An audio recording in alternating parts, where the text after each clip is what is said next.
See on kõik. J.D. Vance on nüüd Ilhan Omari järel. Midagi, millest enamik meist ei saa aru, kuidas see pole veel juhtunud. Sest see naine on üks läbi aegade kõige petlikumaid naisi. On uskumatu, et ta on endiselt võimul. Vaatame, mida J.D. ütles. Ma ei suuda sellest kunagi üle saada. Olgu. Ma sain lõpuks aru, kuidas see istekohtade skeem töötab.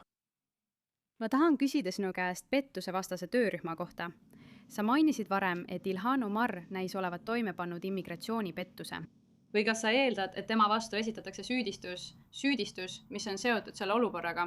Jah, nii et Reagan, ma ei taha uurimist ette hinnata. Ma mõtlen, sa oled lugenud neid asju Ilhan Omari kohta ja selle kohta, kellega ta abiellus ja kas ta abiellus selle või teise inimesega. See tundub kindlasti kahtlane, aga kõigil on seaduse ees õigus võrdsele kohtlemisele. Nii et hakkame seda uurima, me vaatame selle üle. Kui me arvame, et seal on kuritegu, siis me esitame selle süüdistuse. Ja just sellega tegeleb praegu Justiitsministeerium. Nii et näete, midagi on algamas. Muide, tere tulemast saatesse The Pushback, mina olen Jerika, teie saatejuht. Kindlasti vajutage tellimisnuppu, et seda videot toetada. Ja kiire tänu meie sponsoritele Kaltšis. Neile, kes ei tea, Kaltši on suurim ennustusturg Ameerika Ühendriikides. See on põhimõtteliselt nagu aktsiaturg ennustuste jaoks. Ja see on suurepärane viis teada saada, mida inimesed tegelikult arvavad. Nii et kindlasti laadige alla Kaltši rakendus, kasutage koodi MITJURA, et saada $10 soodustust, kui teete $10 tehingut Kaltši, K-A-L-C-I. Pange kindlasti oma raha oma ennustuse taha ja vaadake seda, sõbrad.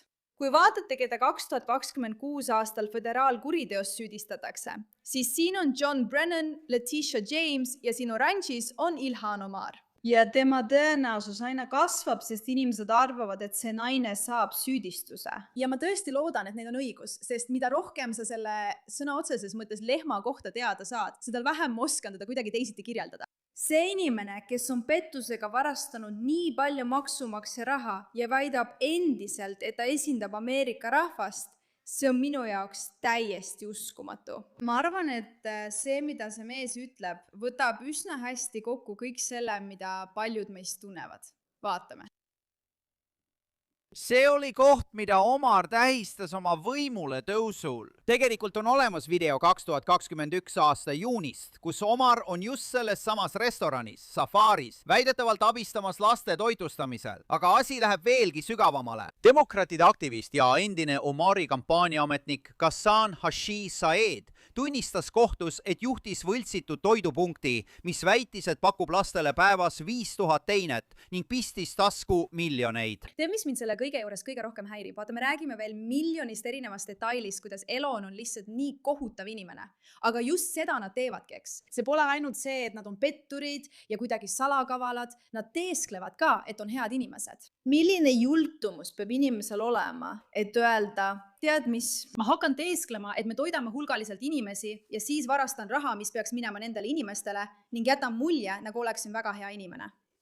See asetab sind lihtsalt kõige madalamale inimtasemele, mida ma suudan ette kujutada, eks. Kui see on tõsi ja see restoran, nende jaoks, kes pole teadlikud skandaalidest, millega ta seotud on, kus nii palju rahastust läks paljudesse nendesse võltsasutustesse. Aga mis siis, kui see restoran, kus teda filmiti ja kus ta ütles, et me aitame toiduga, oli tegelikult lihtsalt kattevari. Ja ta teeskles, et on kena naine, kes aitab vaeseid inimesi. Ma mõtlen, kui madal see veel olla saab. Aga me juba teame, et see naine on kõige madalamast madalam ja põhimõtteliselt nagu väidetavalt Somaalia spioon. Ta töötas Omari 2018. ja 2020. aasta kampaaniates Somaali kogukonnas jõustajana, aidates tema poolt hääletajaid mobiliseerida. Nii et see, mida me siin näeme, on väga reaalne muster, mis Minnesotas välja kujuneb. Meil toimub tohutu rahapesupettus. Ja jällegi me räägime sadadest miljonitest dollaritest, kui mitte miljarditest dollaritest. Pole võimalik, et ametnikud sellest ei teadnud. Ja ometi vaatasid nad sellele läbi sõrmede just seetõttu, et nad olid selle pettuses osalenud kogukonna poliitilised kasusaajad. Praegu on käimas see tohutu somaalaste pettuse lugu. Ja see on lihtsalt tohutu, nagu te kõik juba teate. Ja selle piirkonna nägu, eks ole, on see Ilhan Omar naine, eks ole, kes esindab neid inimesi. Toimub tohutu pettus, kus ta tegelikult lihtsalt varastab inimestelt raha, seda me teame. ja see pole ainult moraalsel tasandil, kus selline asi on naeruväärne. Seega Feeding Our Future asutaja Amy Bach süüdistab ametlikult Minnesota esindajad $250 miljoni varguse võimaldamises. Amy Bach ütleb, et Omar mängis võtmerolli föderaalsete USDA erandite laiendamisel, mis lõdvendavad järelevalvenõudeid väidetavates restoranides ja võimaldasid restoranidel ning mittetulundusühingutel osaleda toidukompensatsiooniprogrammides ilma tavapäraste kontrollideta. Olgu. Nii et Ilhan Omar lihtsalt selguse huvides ei filmi mitte ainult ennast inimesi toitmas süsteemis, mis tegelikult ei toimi, vaid võimaldab ka pettusel laieneda, nagu Feeding Our Future asutaja on ametlikult teatanud. Olgu. Ta ütleb, et tal on raske uskuda, et Ilhan Omar ei olnud laialdasest pettusest teadlik. Ilhan Omari nime mainiti Baki föderaalse kohtuprotsessi käigus esitatud e-kirjades ja tekstisõnumites vähemalt 6 korda. Ilhan Omar filmis isegi 2020 aastal reklaamvideo, kus ta kiitis nende toidu jagamise jõupingutusi. Restoran nimega Safari Lady väitis, et teenindab iga päev 5000 last ja puutus kokku kogu selle pettusega. Varastati $16 miljonit. Paljud kohad tegutsesid otse temaga koos, ütleb Bak. Ta ütleb ka, et paljud korraldajad olid pärit Minneapolise somaali kogukonnast, mis moodustab suure osa Ilhan Omari kongressi piirkonnast. Bak ütles ka, et ta hoiatas Minnesota ametnike kahtlaste toitlustuskohtade eest, kui teda ignoreeriti. Mul on meilid, mis näitavad, et ma ütlesin teile seda, nii et te teadsite. Ma ei suuda mõista, kuidas Ilhan Omar saab kongressis istuda ja teda pole arreteeritud. See on lihtsalt uskumatu. Nii et teil ongi see olukord. Tema võimaldab seda ja teeskleb, nagu oleks ta hea inimene. Aga sul on ka tema isiklikud loodeks, mis lihtsalt... Uurimine selle kohta, miks ta ühel hetkel väitis, et on väärt $30 miljonit ja järgmisel hetkel enam mitte. Samuti on palju uuritud, mida ta teadis nendest sotsiaaltoetuste programmidest. Õige. Ta teadis neist sotsiaaltoetuste programmidest, aga kasutas neid ka enda huvides. Ja neile, kes pole meie varasemaid videoid selle teemal vaadanud, Ilhan Omar on ühel päeval äkitselt väärt miljoneid ja miljoneid dollareid. Ja kui inimesed hakkavad seda uurima, ütleb ta, ma tegin raamatupidamisvea ja olen tegelikult väärt vaid mõni $1000, mis on lihtsalt solvab meie intelligentsust. Te kõik teate, et see ei vasta tõele. Nagu Bridget Gabriel kirjutab, langes Ilhan Omari netoväärtus üleöö $30 miljonit $95,000. Ja nüüd on eetikaametkond kutsutud asja uurima. Tal hakkab aeg ja peidupaigad otsa saama, nagu peabki, sest isiklikul tasandil on ta sellest kasu saanud. Ta ei ole mitte ainult loonud endale kuvandi, mitte ainult saanud poliitilist soosingut, mis võimaldab tal olla kõrgel positsioonil, mitte ainult taganud, et kõik valijad hääletavad tema poolt, sest nad saavad tema kaudu nii palju pettust, vaid ta varastas ka raha iseendale. Sellest on enim kasu saanud peamiselt Somaalia kogukond Minneapolises, aga siin on majanduslike huvide deklaratsiooni parandused. Algne summa, mida ta soovis oma maksudeklaratsioonidest näidata, oli $6–30 miljonit. Ja siis ta ütles, et tegi vea. Tegelikult on mu vara väärtus pigem 18 000 kuni 95 000. Kas see ei tundu kellelegi kahtlane? Ma mõtlen ei. Miks ei peaks kellelegi kahtlane tunduma? Teate küll, kui J.D. Vance ütleb, et me peaksime uurima, sest selles loos on midagi kahtlast. See ongi nii. Jah, midagi tundub natuke kahtlane. Väga kahtlane. Ta väidab, et see oli lahknevus. Ja see maja, see on suur asi, eks, ja ma arvan, et 6 miljoni ja 30 miljoni vahel on suur vahe. Ma mõtlen, mis see siis on? Sa peaksid ju teadma, kui palju sul pangakontol raha on, eks? Ma mõtlen, kui sa lihtsalt varastad $100 miljonit, siis mis vahe on 6 ja 30? Varasta lihtsalt rohkem. Aga kuidas oleks 130? Keda huvitab? Väita, et Ilhan Omari netoväärtus on $18 000, on solvang igaühe mõistusele. Maakerer pole lihtsalt mitte mingit võimalust, et see oleks õige. Kui palju sa väärt oled? Esindajate koja järelevalvekomisjon on nüüd suunanud selle juhtumi Esindajate koja eetikakomiteesse, et teda uurida. Sest ta seisab nüüd silmitsi väga põhjaliku uurimisega ja temalt nõutakse vastuseid.